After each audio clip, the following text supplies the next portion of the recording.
तर या मालिकेतील पुढचा भाग आपण बघूया. मूकं करोति वाचालं पंगुं लंघयते गिरिं यत्कृपातमहं वंदे श्रीगुरु दीनतारिणं परमानंदं. विठुरायावरच आपण थोडीशी चर्चा करूया. आपण दर्शनाला गेला असेल तर त्या ठिकाणी जाताना तर्टीच्या दरवाजातून उतरताना एक सुंदर सुंदर वृक्ष लागतो. तो साखळदंडाने त्याला आश्रय दिलेला आहे. तर तो कसला वृक्ष आहे मला माहीत आहे. तो आहे कान्होपात्रेचा वृक्ष. आणि त्या वृक्षाच्या खालून नम्रतेनं प्रणाम करून आपण खाली आलो की त्या ठिकाणी कान्होपात्रेची समाधी आहे. ही कान्होपात्रा जी आहे ही खूप महान वैष्णवी होती आणि त्या काळातील दिसण्यास खूप सुंदर होती. म्हणून सैनिकांनी तिला आपल्या सरदाराकडे शरीर भोगासाठी म्हणून घेऊन चालले होते आणि पालखीत बसून तिला नेत होते.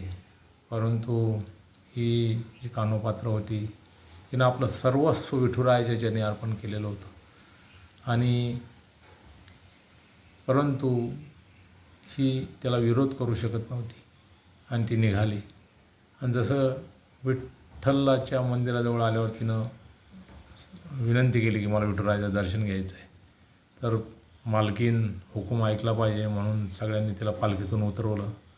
ती विठुरायांच्या दर्शनाला गेली आणि विठ्ठलाच्या चरणाला मिठी मारली आणि कळकळीनं प्रार्थना केली, याचना केली. विठुराया, मी आतापर्यंत कधीही कुठल्याही दुसऱ्या परपुरुषाचा विचार केला नाही. माझं शरीर अपवित्र झालेलं मला आवडणार नाही. जर मी आतापर्यंत तुमची प्रामाणिक पवित्र भावनेमध्ये सेवा केलेली असेल, विचार केलेला असेल तर तुम्ही मला तुमच्या चरणात आश्रय द्या. अशी कळकळीने याचना केली, प्रार्थना केली आणि विठुरायाच्या चरणाला मिठी मारली. आणि 5 मिनटं झाले, 10 मिनटं झाले, अजून काय येईना म्हणून सैनिक आले. पाहिलं तर कान्होपात्रानं विठुरायाच्या चरणाला मिठी मारलेली. तिला बाजूला घ्यावं म्हणून त्यांनी तिला स्पर्श केला तर ती निष्प्राण होऊन खाली पडली.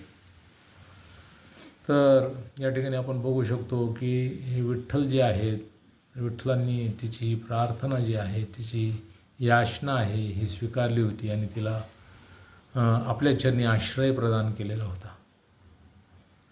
तर या ठिकाणी हे विठुराय जे आहेत हे कसे आदान प्रदान करतात आपल्या भक्ताच्या वत्सलतेपोटी हे आपणाला या ठिकाणी पाहायला मिळतं.